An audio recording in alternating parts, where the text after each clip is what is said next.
حملہ کیا تھا کیمپ کی طرف؟ 3400 سے 3500 لوگ تھے جو وہاں پہ تھے اس ٹائم. اور جو 400 کے اندر تھے 400 سے زیادہ اندر، 400 کے قریب اندر تھے. تو ان میں سے پوری گرفتاریاں ان کی ہوئی؟ ہاں جی، کافی حد تک ہو گئی ہیں. ہم ڈیلی بیسس پہ اس پہ دن میں کئی دفعہ 2 دفعہ بھی بیٹھ رہے ہیں اور اس کو فالو اپ کر رہے ہیں.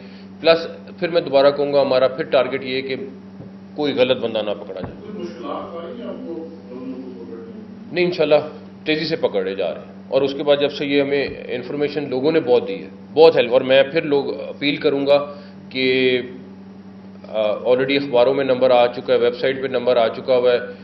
جس کے پاس کوئی انفارمیشن ہے، کوئی سالڈ انفارمیشن، بڑی انفارمیشن ہے، اس کا 5 لاکھ روپے انعام ہے.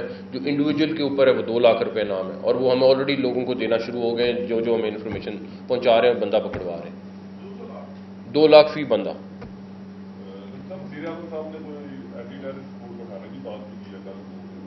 اس اگر ضرورت پڑے گی تو وہ بڑھا لیں گے. بالکل، ہاں ضرورت پڑے گی تو بڑھا لیں گے. اچھا سی ایم صاحب، آپ کے میں جب ٹی ایف ٹی کا ایک احتجاج ہوا تھا، اس کو کی حکومت نے فوراً اس کو قدم کیا تھا، وفاق میں اتنا ٹھیک تھا. اب جو احتجاج ہے اس کے مقابلے میں 100 گنا کی درجہ بلکہ بہت زیادہ ہے. تو کیوں آپ نہیں کمزور ہیں جو آپ خط نہیں وفاق کو لکھ رہے ہیں، الیکشن کمیشن کو اس کے مقابلے دعوت دے رہے ہیں کہ وہ آئیں دیکھیں پھر اس کے بعد قدم پڑیں گے؟ ہم الیکشن کمیشن کے ماتحت ہیں. ہمارا کام ہے الیکشن کمیشن کو بریف کرنا، پھر ان کا فیصلہ. اور باقی فیڈرل گورنمنٹ نے اپنے ڈیسیژن کرنے، تو وہ دیکھیں کیا کرتے ہیں.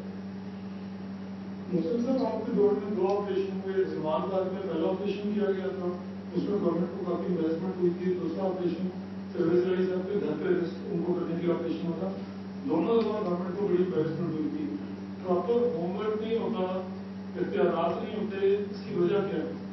اس کی صرف بیسک وجہ یہی ہے جو میں نے آپ کو شروع میں مینشن کر دی. ابھی اس کے بارے میں ہم کافی کلیئر ہو گئے ہیں. ابھی کافی کلیئر ہے. محسن صاحب، یہ بتائیے گا کہ ابھی میرے دوست نے ٹی ایل پی کے احتجاج کا ذکر کیا، اس میں پولیس والوں کو شہید بھی کیا گیا تھا اور ان کو زخمی بھی کیا گیا تھا.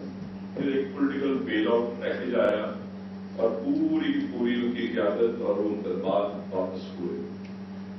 کیا جو پی ٹی آئی یا اس کے یہ جتنے بھی مابس تھے انہوں نے کیا، ان پہ یہ یقین ہے کہ پھر کوئی بیل آؤٹ پیکج انتظار کر رہا ہے اور ان کا کچھ نہیں بگاڑا جائے گا؟ کیونکہ آج تک یہ مناظر میں نے تو اپنی 50 سال زندگی میں نہیں دیکھے. ان کیسز کے اوپر جو بھی کمپرومائز کرے گا وہ پاکستان کے ساتھ ظلم کرے گا، چاہے کوئی بھی ہو. میں بڑا کلیئر ہوں اس معاملے میں.